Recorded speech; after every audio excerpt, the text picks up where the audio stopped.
Me and the boys just got done giving the sheep their hay and water. We let the chickens out and fed them. And there's this one lamb that's only 2 days old now. I'll get a close up here. And she will not drink from a bottle, but she's not growing. Her sister, her twin, is that one there. She's way bigger. I mean, she was bigger at birth, but that one's growing and this other one's not. And the mom rejected her. She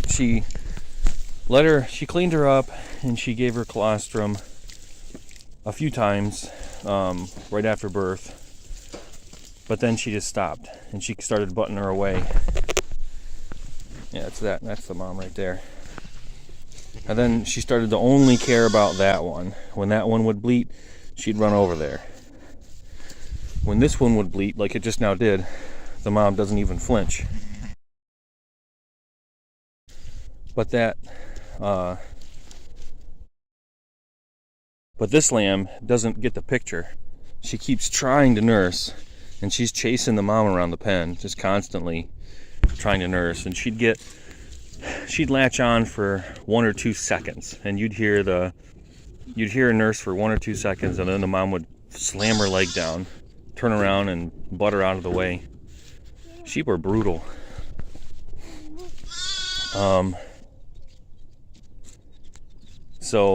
But she won't take a bottle. So I went online last night, and there's a few different things to try. We tried everything except for isolation.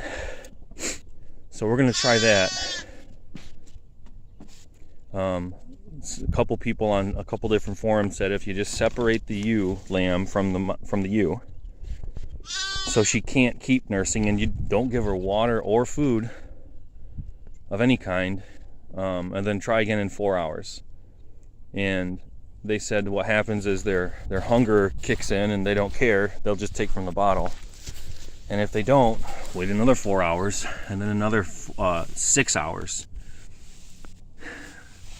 And they said it sounds brutal, but it'll get them to take a bottle. We've tried different nipples, we've tried different positions, but we put her in the pet porter here, and we faced her towards the other sheep, so she's not alone. She's just isolated. And we'll see how that goes. This time of year is so muddy.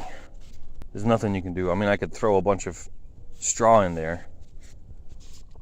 I don't have any straw. But it's just like this for a few weeks in springtime. Then it'll dry up. The grass is starting to grow. You can see green right here. That's cool. That means we can stop spending so much money in hay. But that won't be tall enough for them to eat for another 3 weeks, 4 weeks.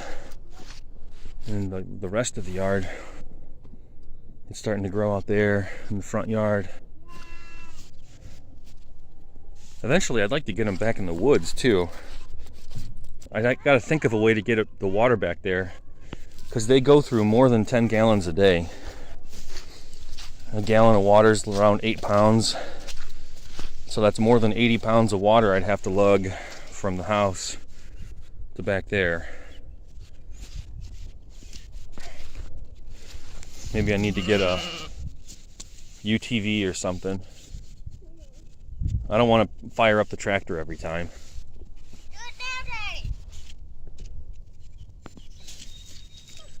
Long-term goal, I would like to get cows back there. We have 10.5 acres.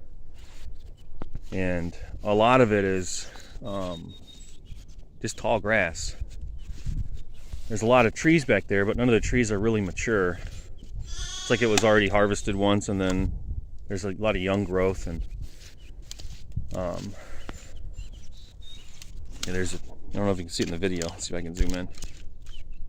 Right down the path, there's a tree there that fell over from the ice storm. There's several of them back there. We got to clean up.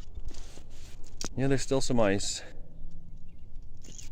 It's March 25 today? 25 or 6? What is today? This is a thing from a tractor. Today's March 26th. We got church in a half an hour. We got to get going.